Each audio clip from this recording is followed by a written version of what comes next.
नमस्कार दोस्तों, मेरा नाम है सोनू और आज का हमारा जो टॉपिक है इसमें हम टैली से रिलेटेड कुछ क्वेश्चंस करने वाले हैं। इस वीडियो में हम कुछ क्वेश्चन डिस्कस करेंगे। इसके अलावा हम आपको पीडीएफ भी देंगे। उस पीडीएफ में आपको टैली से रिलेटेड और भी काफ़ी सारे क्वेश्चन पढ़ने को मिल जाएंगे। तो चलिए शुरू करते हैं इस वीडियो को बिना ज़्यादा समय लिए। सबसे पहला प्रश्न आपसे पूछा गया है, टैली में किसी आइटम को डिलीट करने की शॉर्टकट की क्या होती है। यानी कि टैली के अंदर अगर आपको कोई वाउचर डिलीट करना है या फिर कुछ और चीज़ डिलीट करनी है तो उसके लिए हम किस शॉर्टकट की का इस्तेमाल करेंगे। उसके लिए हम Alt+D, डी माने डिलीट, तो Alt+D शॉर्टकट की का हम इस्तेमाल कर सकते हैं। इसके अलावा दूसरा ऑप्शन दिया है Alt+Q। अगर आपको टैली या फिर किसी कंपनी से बाहर निकलना है तो उसके लिए आप किस शॉर्टकट की का इस्तेमाल करेंगे। तो उसके लिए हम Alt+Q, Q का मतलब होता है क्विट, यानी कि उससे आप बाहर निकल सकते हैं। ठीक है, उसके बाद दिया है ऑप्शन डी Alt+G। Alt+G का मतलब है कि अगर आप टैली के अंदर उसकी लैंग्वेज चेंज करना चाहते हैं अपने यूज़र के अनुसार, यूज़र को जो भाषा समझ में आती है, अगर उसी यूज़र के अनुसार आप उसकी लैंग्वेज या भाषा बदलना चाहते हैं तो उसके लिए शॉर्टकट की होती है Alt+G। दूसरा प्रश्न है, टैली से बाहर निकलने की शॉर्टकट की क्या है। मैंने अभी आपको बता दिया था कि टैली से बाहर निकलने की शॉर्टकट की है आपकी Alt+Q। Q का मतलब है क्विट, आप उससे क्विट कर जाएंगे, उसको छोड़ करके बाहर निकल जाएंगे। तीसरा प्रश्न है, टैली में वर्तमान तारीख को बदलने के लिए किस शॉर्टकट की का इस्तेमाल किया जाता है। तो टैली के अंदर अगर आपको डेट बदलनी है, डेट चेंज करनी है तो उसके लिए हम F2 शॉर्टकट की का यानी कि फंक्शन 2 जो बटन होता है उसका इस्तेमाल करते हैं। चौथा प्रश्न है, टैली में बैंक अकाउंट किस अकाउंट में शामिल होते हैं। तो आप सभी जानते हैं कि टैली के अंदर अलग अलग अकाउंट होते हैं, पर्सनल अकाउंट, रियल अकाउंट और नॉमिनल अकाउंट। तो जो आपका बैंक अकाउंट है यानी कि बैंक में जो पैसा है तो वो जो अकाउंट होता है वो किस अकाउंट में रखा जाता है। तो जो आपका बैंक अकाउंट है, चाहे वो आपका पर्सनल अकाउंट हो, आपकी कंपनी का अकाउंट हो, तो वो जो अकाउंट होता है वो आपका पर्सनल अकाउंट की कैटेगरी में आता है। पांचवा प्रश्न है, टैली वॉल्ट क्या है। तो वॉल्ट से आप समझ गए होंगे, वॉल्ट का मतलब होता है तिजोरी। तो टैली वॉल्ट का मतलब होता है कि ये एक तरह का सिक्योरिटी मैकेनिज्म होता है जिसमें हम जो है किसी भी कंपनी को पासवर्ड प्रोटेक्ट कर सकते हैं, उसको हाइड भी कर सकते हैं। तो टैली वॉल्ट क्या है, ये एक सिक्योरिटी मैकेनिज्म होता है जो कि टैली सॉफ्टवेयर हमें प्रोवाइड करता है। छठा प्रश्न है, मालिक के द्वारा बिजनेस में लगाया गया पैसा किस अकाउंट में आता है। मान लीजिए आप जो है कोई बिजनेस शुरू करना चाहते हैं तो उसमें जब आप पैसा लगाएंगे तो जो आपका पैसा होगा, और टैली में जब आप जो है अपनी कंपनी बनाएंगे तो वो जो पैसा होगा वो किस अकाउंट में आएगा। तो जो आपका पैसा है वो आपका कैपिटल अकाउंट में आएगा। कैपिटल का हिंदी में मतलब होता है पूंजी, यानी कि किसी भी व्यापार को चलाने के लिए सबसे पहले हमें उसके अंदर पूंजी लगानी पड़ती है, पैसा लगाना पड़ता है।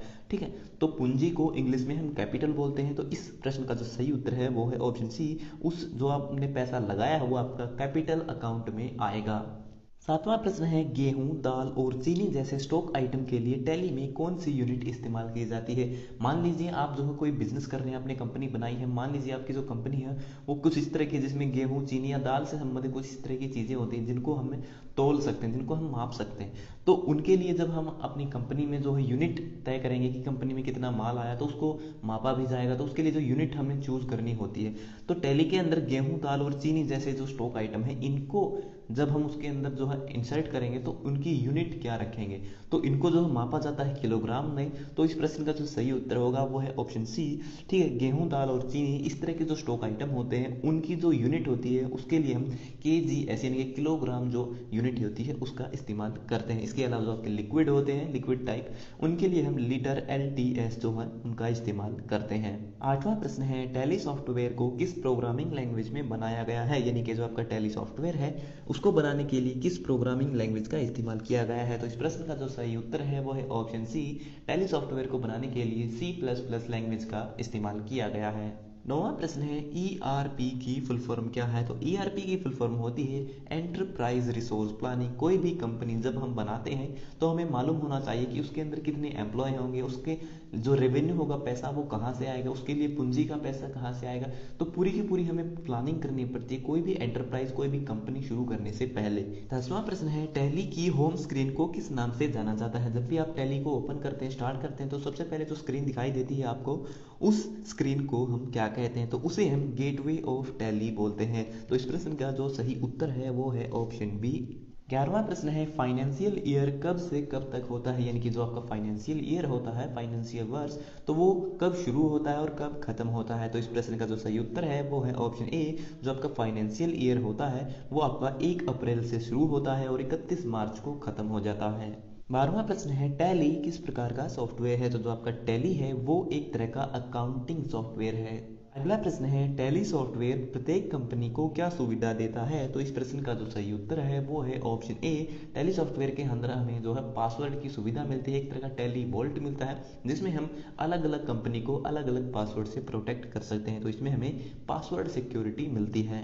अगला प्रश्न है टैली में किसी रिपोर्ट को प्रिंट करने की शॉर्टकट की क्या होती है। तो टैली के अंदर अगर आपको कोई रिपोर्ट प्रिंट करनी है तो उसकी शॉर्टकट की है आपकी Alt+P।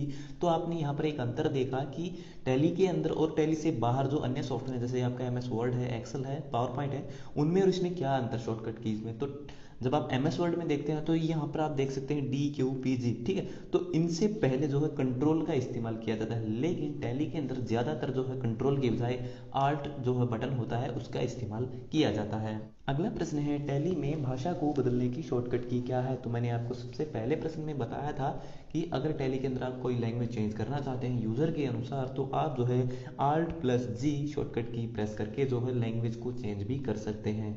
तो ये हो गई हमारे आज के सभी प्रश्न कंप्लीट। सो वीडियो देखने के लिए धन्यवाद। अगर आपका कोई सवाल है तो आप कमेंट बॉक्स में लिख करके पूछ सकते हैं। तो मिलते हैं हमारी अगली वीडियो में, तब तक के लिए नमस्कार।